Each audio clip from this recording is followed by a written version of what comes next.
She was the town outcast sentenced to death by being handed over to the most ruthless predator in existence. They expected her to be drained by dawn. But when the towering vampire king closed the bedroom doors, what he actually did to her shook their entire hidden world. The town of Oakhaven, Pennsylvania didn't exist on any modern map. If you tried to find it on GPS, your screen would glitch, redirecting you to a barren stretch of highway, 50 miles west. Oakhaven was a sanctuary city, a polite term for a human farming settlement ruled by the immortal elite. For centuries, an unspoken treaty kept the town safe. The humans governed themselves, lived relatively normal lives, and in exchange, they provided an annual blood tithe to the regional vampire lords. Abigail Miller was 23, worked as an archivist in the town's damp underground library, and had spent her entire life trying to be invisible. In a town where physical perfection was practically a currency, used to buy favor with the immortals, Abigail was a glaring anomaly. She was plus-sized with a soft, round face, thick thighs, and a wardrobe consisting mostly of oversized sweaters meant to hide her shape. The town's elite humans, the wealthy families who acted as liaisons to the vampires, never let her forget that she was in their eyes inadequate. "You're taking up too much space." Abby was a phrase she'd heard since childhood. The undisputed queen of the elite was Vivian Croft. Vivian was the mayor's daughter, a statuesque blonde with a cruel smile and a heart made of ice. She had been groomed since birth to be a prized blood companion for a nobleman, and she viewed anyone below her station as literal dirt.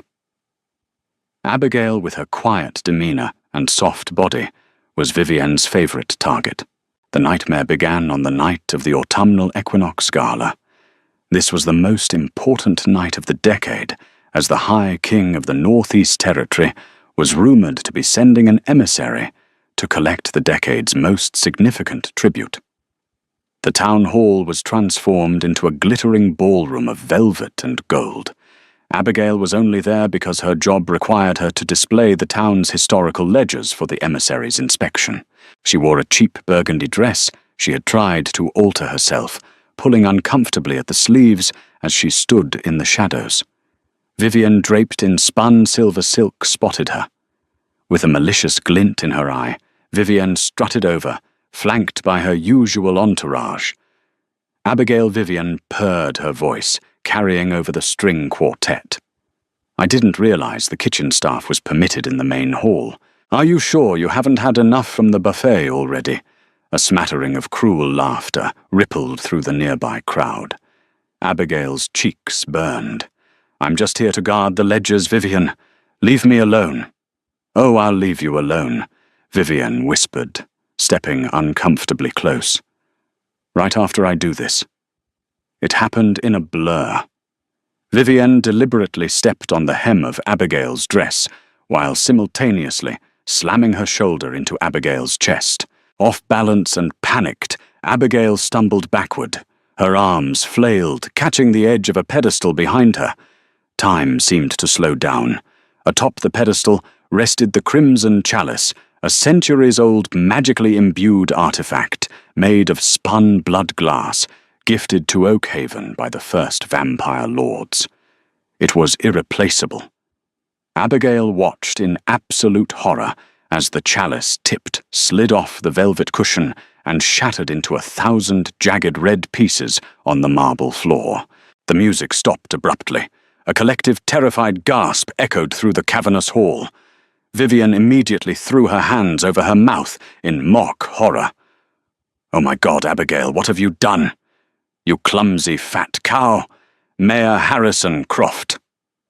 Vivian's father stormed through the crowd, his face purple with rage.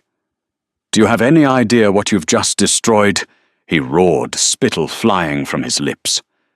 "That was our pact, our treaty. The king will slaughter this entire town for this insult. It was an accident."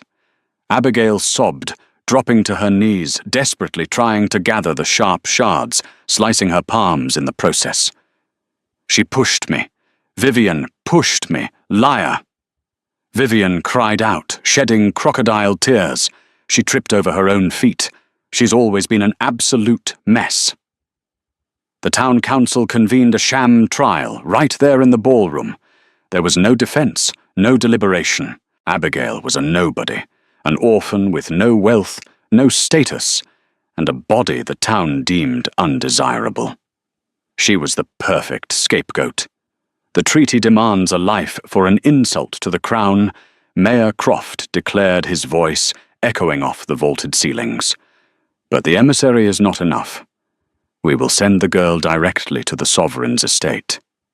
She will be offered as a personal punishment tribute to King Dominic Sinclair. The room fell dead silent. Dominic Sinclair was a myth made of nightmares. He was the sovereign of the North, a vampire so ancient and lethal that even other vampires refused to speak his name above a whisper. He was known as the Widowmaker, an immortal who resided in a fortress in the Appalachian Peaks, completely isolated. To be sent to him was not just a death sentence, it was a promise of unimaginable agony. "Send the fat girl to the king," one of the councilmen scoffed loudly. "He'll be insulted. She's hardly an appetizer. He'll probably drain her in seconds just to rid his floor of the eyesore." Abigail wept as rough hands hauled her up from the glass-covered floor. She was dragged out of the hall, thrown into the back of a heavily armored transport van, and locked inside. As the van sped away from the only home she had ever known, heading toward the freezing, jagged peaks of the Sinclair estate, Abigail curled into a ball in the darkness. She didn't pray for rescue. She only prayed that Dominic Sinclair would kill her quickly. The journey took 6 hours. The air grew progressively colder, frosting the reinforced windows of the transport van. When the vehicle finally lurched to a halt, the heavy metal doors swung open to reveal a scene straight out of a Gothic horror novel. Onyx Manor loomed against the stormy night sky like a jagged black tooth. The architecture was terrifyingly sharp, all-imposing spires, dark stone, and gargoyles that seemed to track Abigail's every movement. The human guards who had driven her practically threw her out onto the wet cobblestones. They didn't even turn off the engine, so eager were they to escape the king's territory.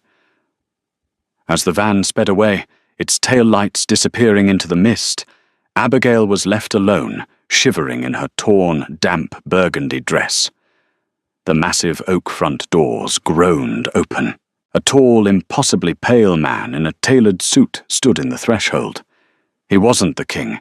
His eyes were a muted gold, the mark of a subordinate vampire. Tribute the man said, his voice devoid of emotion. "Enter." Abigail forced her trembling legs to move. She walked into a grand foyer that defied logic. Instead of the damp, dreary dungeon, she expected the manor was overwhelmingly beautiful. Crystal chandeliers cast a warm, golden light over mahogany floors. The air smelled of old books, cedarwood, and rain. "Wait here," the subordinate instructed, leaving her alone in the center of a massive, cavernous drawing room. Abigail wrapped her arms around her stomach, trying to make herself as small as possible. She felt hideous. Her hair was a frizzy, rain-soaked mess. Her cheap dress was stained with her own dried blood from the broken glass, and the cruel words of the town council echoed in her ears. Clumsy, fat cow, an eyesore. She closed her eyes, tears leaking down her cold cheeks, waiting for the monster to arrive and tear her throat out. "Why are you crying?" The voice was a low, resonant baritone that sent a violent shiver down Abigail's spine. It wasn't a yell nor a growl, but it held a terrifying amount of quiet authority. Abigail's eyes snapped open. Standing in the archway was Dominic Sinclair. He was breathtakingly terrifying. He stood over 6'4", with shoulders broad enough to block out the light behind him. His hair was raven black, sweeping over a forehead that framed sharp, aristocratic features. But it was his eyes that paralyzed her. They were the deep, mesmerizing red of a dying star. He wore a crisp black dress shirt, the sleeves rolled up to reveal forearms corded with muscle and laced with faint, ancient battle scars. Abigail immediately dropped to her knees, bowing her head so hard her chin dug into her chest. "Please, Your Grace," she stammered, her voice cracking. "I'm sorry. I know I'm not a worthy tribute. I'm sorry I broke the chalice. Just make it fast. Please." The silence that followed was suffocating. Abigail squeezed her eyes shut, waiting for the piercing pain of fangs. Instead, she heard the soft scuff of leather shoes against the floorboards. He stepped into her line of sight. Suddenly, a large, warm hand, strangely impossibly warm for a vampire, gently gripped her chin. He tilted her head up. Abigail gasped, staring directly into the red eyes of the sovereign. Up close, his expression wasn't murderous. It was unreadable, analyzing her with an intensity that made her breath catch. "Stand up," Dominic commanded softly. Abigail's legs felt like jelly, but she scrambled to obey. She stood before him desperately, trying to suck in her stomach, hating how wide and bulky she must look compared to this immortal god. Dominic's crimson gaze slowly swept over her. He took in her soaked, torn dress, the defensive way she folded her arms, the dried tear tracks on her cheeks, and finally the bandaged, bloody cuts on her palms. A dark, dangerous shadow passed over his face. "Who did this to your hands?" he asked, his voice dropping an octave, rumbling with a sudden lethal edge. I fell, Your Grace," Abigail whispered. "When the chalice broke." "You fell," he repeated flatly. He took a step closer. The sheer magnetic pull of his presence was overwhelming. "And the bruising on your shoulder, the tear in your dress, did the floorboards rise up and assault you?" Human Abigail swallowed hard. Vivian pushed me." Dominic paused. Vivian Croft, Mayor Croft's daughter. It wasn't a question. It was a statement of fact. He knew exactly who everyone was. "And they sent you here to face my wrath for a broken piece of glass." Abigail nodded, fresh tears welling. "They said I was a punishment tribute. They said I was too fat and ugly to be of any real use, but that you would kill me anyway to settle the debt." The moment the words left her mouth, the temperature in the room plummeted. The crystal chandelier above them flickered.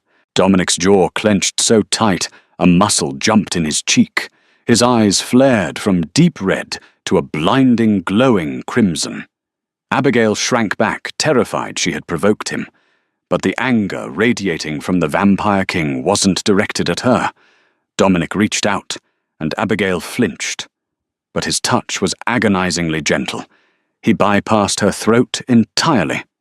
Instead, he unclasped the heavy, fur-lined velvet cloak from his own shoulders and wrapped it around Abigail's shivering frame. The cloak dwarfed her, smelling of snow and expensive cologne. "You are freezing," Dominic said, his tone shifting abruptly from lethal to surprisingly gentle. "You're not going to kill me," Abigail squeaked out, clutching the velvet cloak. A dark, humorless chuckle escaped Dominic's lips. "Kill you over a gaudy cup my grandfather won in a drunken wager 3 centuries ago." He stepped back, gesturing to a massive, roaring fireplace on the far side of the room. "Come sit by the fire. You need to be warmed." Bewildered Abigail followed him. This made no sense. This was the Widowmaker, the ruthless predator of the North. Yet he was pulling out a plush leather armchair for her. As she sat down, sinking into the luxurious leather, Dominic knelt before her. The king of the vampires kneeling at the feet of the town outcast. He gently took her scarred, bloody hands in his. He brought her right palm to his lips. Abigail braced herself for a bite, but he merely ran his thumb over the dried blood. He closed his eyes, inhaling deeply. For a second, a terrifying, feral look crossed his face, but he forced it down, burying it under iron restraint. "Your blood," Dominic murmured, looking up at her with an expression that looked shockingly like reverence. "It smells of pine honey and old magic." "Do you have any idea what you are, Abigail Miller?" Abigail's heart pounded against her ribs. "I'm just an archivist, a fat girl from Oakhaven." Dominic's eyes flashed with a sudden, terrifying possessiveness. "You are no such thing," he growled softly, rising to his feet and looming over her. "The town of Oakhaven has just made the greatest mistake of their pathetic, short-lived existence. They thought they were throwing away trash. Instead, they just delivered my fated mate directly to my door." Abigail stopped breathing. Fated mate. Before she could process the impossible words, Dominic turned toward the shadows of the hallway. "Benson," he roared, the sheer volume, shaking the glass in the windows. The subordinate vampire appeared instantly.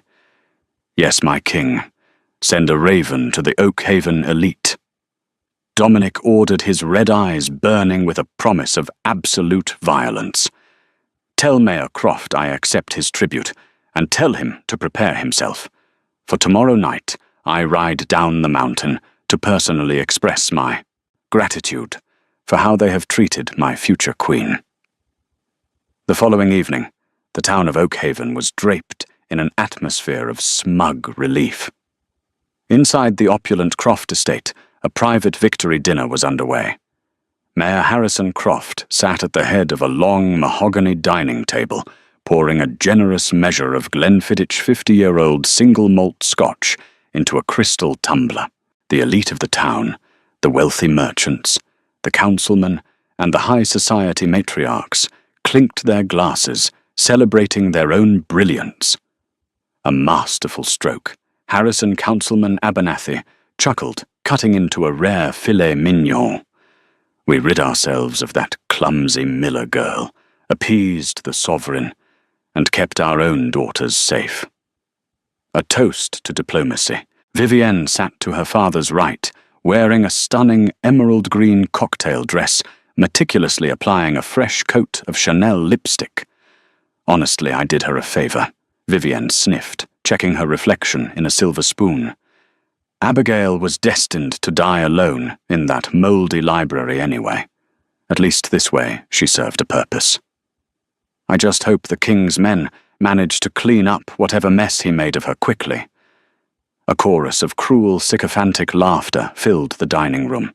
Then the ambient temperature in the room plummeted so violently that the condensation on the crystal water pitchers instantly froze. The heavy, iron-wrought chandelier above the dining table began to sway. A low, rhythmic tremor vibrated through the floorboards, thump, thump, thump, like the heartbeat of a massive beast. Outside, the howling Pennsylvania wind abruptly died, replaced by a suffocating, unnatural silence. "What is that?" Vivienne whispered, her silver spoon clattering onto the fine porcelain. Before Harrison could answer, the reinforced oak doors of the Croft estate didn't just open. They were violently blown off their hinges. Heavy wood and twisted iron exploded into the grand foyer, sending a cloud of plaster dust billowing into the dining room. Screams erupted from the elite. Guards rushed forward, drawing their weapons, but they were incapacitated in a blur of motion before they could even disengage their safeties. Half a dozen elite vampire warriors clad in tactical black armor materialized in the room. They moved with terrifying preternatural speed, disarming the human security force and forcing them to their knees in mere seconds. Through the dust and the chaos, a figure emerged. Dominic Sinclair did not walk. He stalked. He wore a tailored charcoal suit that somehow looked more menacing than battle armor. His crimson eyes glowed with a lethal suppressed fury that seemed to suck the oxygen right out of the room. Behind him walked Benson, his stoic lieutenant, carrying a velvet-covered box. But it was the person walking beside Dominic that made the room freeze in absolute shock. It was Abigail. She was no longer the shrinking, terrified girl in a cheap, torn dress. She wore a breathtaking gown of midnight blue silk that flowed over her curves like liquid water, tailored perfectly to highlight her soft, radiant beauty. Her frizzy hair had been transformed into cascading, glossy waves, and around her neck rested a heavy, antique diamond pendant that glowed with a faint, magical luminescence. But the most shocking detail was Dominic's hand. The king of the vampires had his hand resting firmly, possessively, on the small of Abigail's back. Mayor Croft dropped his glass of scotch. It shattered on the floor, the amber liquid pooling into the imported rug. Your Grace Harrison stammered his face, draining of all colour. He fell to his knees, and the rest of the table scrambled to do the same. We didn't expect you." Dominic's voice was a low, terrifying rumble that vibrated in their chest cavities. "Clearly. I received your raven Mayor Croft. You offered me a punishment tribute to pay for an insult. I have come to settle the debt." Vivian, kneeling beside her father, looked up. Her eyes darted from the terrifying beauty of the Vampire King to the girl she had bullied her entire life. Her narcissistic mind frantically tried to process the scene, and incredibly, she reached the most delusional conclusion possible. She assumed Dominic had dressed Abigail up as a final cruel joke before executing her, and that he had come in person to claim a real prize. Vivian boldly pushed herself up to her feet, smoothing her emerald dress, and put on her most seductive smile. "Your Grace," she purred, stepping forward, ignoring her father's frantic hissing warnings. "We apologize for the insult of sending you such a pathetic, useless creature. You must have realized immediately that Abigail is nothing but a fat, clumsy peasant. If you have come seeking a true companion, a woman of breeding and beauty to grace your side—" She bowed deeply, presenting herself. "I am Vivian Croft, and I am entirely at your service." Abigail flinched instinctively, looking down the years of verbal abuse, threatening to pull her back into her shell. But Dominic's hand tightened reassuringly on her waist. Dominic looked at Vivian. He didn't yell. He didn't snarl. He simply tilted his head, his red eyes boring into her soul with glacial indifference. "Benson," Dominic said softly. "Yes, sire." Benson stepped forward, opening the velvet box he carried. Dominic reached inside and pulled out the crimson chalice. The entire room gasped. It was perfectly intact. The blood glass gleamed under the flickering lights, entirely whole, completely unblemished. "You broke a cup," Dominic addressed the trembling room, his voice echoing with ancient authority. A magically sealed artifact designed to detect the presence of royal bloodline mates. When the chalice shattered, it wasn't an insult. It was an alarm. The magic within the glass broke because it sensed what my kind has searched for over 3 millennia. Dominic turned his gaze back to Vivian, who was now trembling, her seductive smile entirely gone. "You sent me a treasure, assuming it was trash, because your mortal eyes are blinded by superficial arrogance." Dominic snarled his fangs, lengthening slightly, the terrifying sovereign finally showing his teeth. "You starved her. You mocked her. You, Vivian Croft, laid your hands upon the future queen of the Northern Territory. You pushed her. You caused her to bleed." Vivian dropped to her knees, sobbing hysterically. No, I didn't know. I swear I didn't know. I do not care what you knew." Dominic stepped forward, his shadow stretching across the room, swallowing Vivian entirely. "The penalty for striking royalty is death. The penalty for striking my mate is 1,000 deaths." He raised a hand, and 2 vampire warriors instantly seized Vivian by the arms, dragging her screaming across the floor. "Wait!" The word rang out clear and steady. Everyone turned. Abigail stepped forward. She was trembling, but her chin was held high. She looked at Vivian, who was weeping and begging mascara running down her face, looking pathetic and small. Then Abigail looked at Dominic. "Don't kill her," Abigail said. Dominic paused, his blazing red eyes softening fractionally, as he looked at his mate. "She tortured you, Abigail. She deserves no mercy." "I know," Abigail replied, her voice gaining strength. "But if you slaughter them, you prove them right. You prove that we rule through nothing but mindless violence. I don't want my reign to start with blood on the floor of my hometown. Death is too easy for her." A slow, profoundly proud smile spread across Dominic's face. He stepped back to Abigail's side, taking her hand and kissing her knuckles in front of the entire terrified elite. "As my queen commands," Dominic said, his voice ringing with absolute devotion. He turned back to Mayor Croft, who was weeping silently on the floor. "Hear the judgment of Queen Abigail. There will be no executions tonight. Instead, you are stripped of your titles. The Croft family and all those who sat at this table are banished from the elite. Your wealth is seized by the crown. Your estates belong to the orphans and the workers of Oakhaven. Tomorrow you will take up residence in the mining sectors of the Appalachian borders. You will dig coal and iron with your bare hands until your debts to society are paid." Vivian shrieked in absolute horror, the reality of a lifetime of manual labor and poverty crashing down upon her. Dominic ignored her. He turned to the rest of the stunned town officials, peering through the broken doorway. "Oakhaven is no longer a farming settlement. From this day forward, it is a protected royal sanctuary. Any human who harms another, who discriminates based on the shallow metrics of this corrupt society, will answer personally to me." He wrapped his arm around Abigail, shielding her from the dust and the cold. "Come, my love. Let us go home." The transition from the town outcast to the Queen of the Northern Territory was a seismic shift that Abigail was still struggling to comprehend a week later. Onyx Manor, once a terrifying fortress in her mind, had become a sanctuary.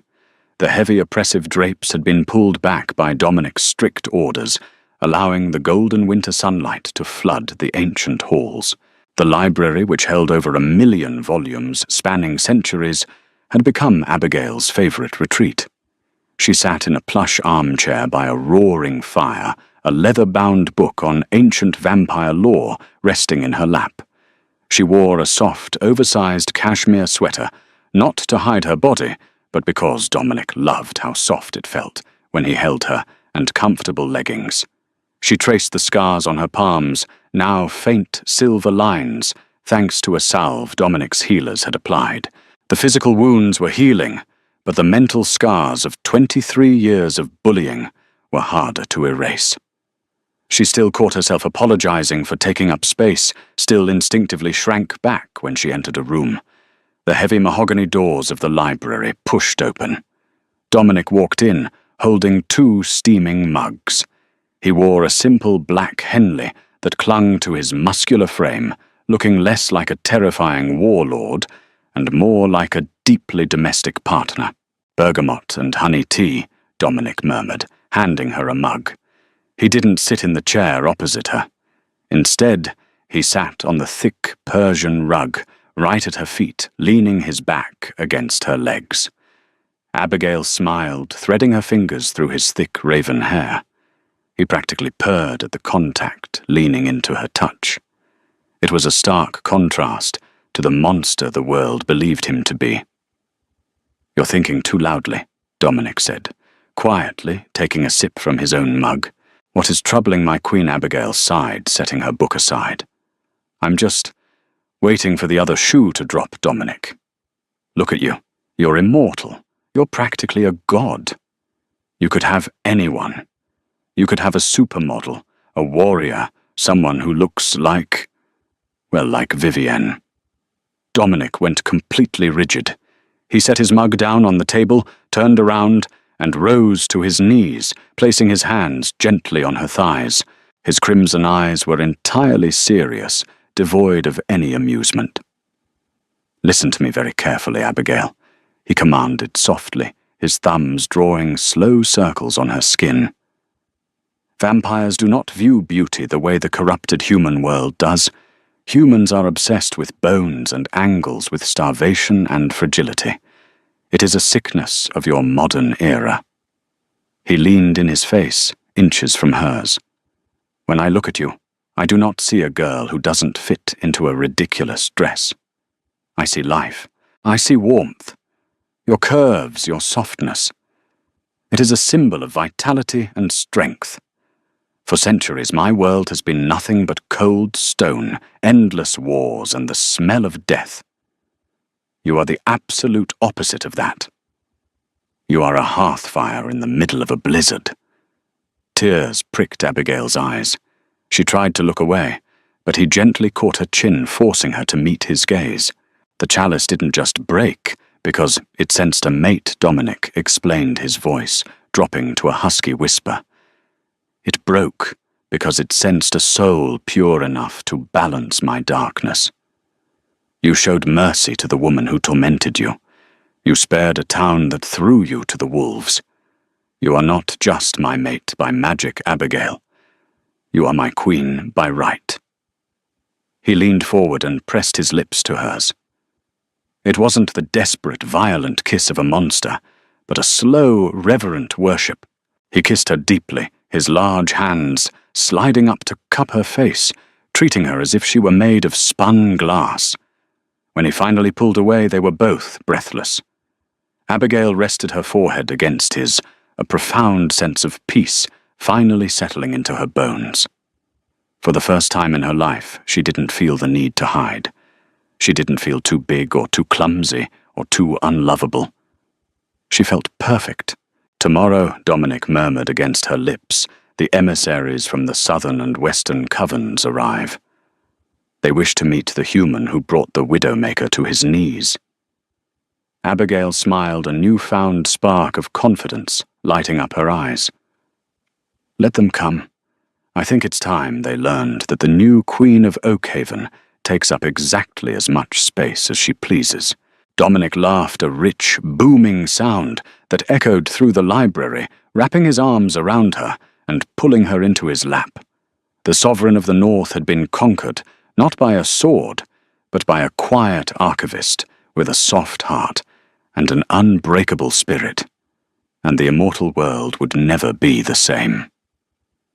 Wow, what an incredibly satisfying ending.